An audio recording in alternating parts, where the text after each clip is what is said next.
அலைக்கடலேவா கதிர்கதயபாரவா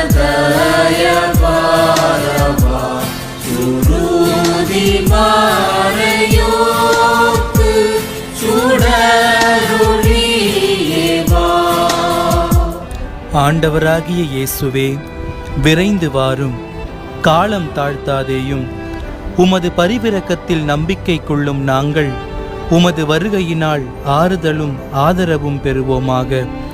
உம்மோடு பரிசுத்த ஆவியின் ஐக்கியத்தில் இறைவனாய் என்றென்றும் வாழ்ந்து ஆட்சி செய்கின்ற எங்கள் ஆண்டவரும் உம் திருமகனுமாகிய இயேசு கிறிஸ்து வழியாக உம்மை மன்றாடுகிறோம்.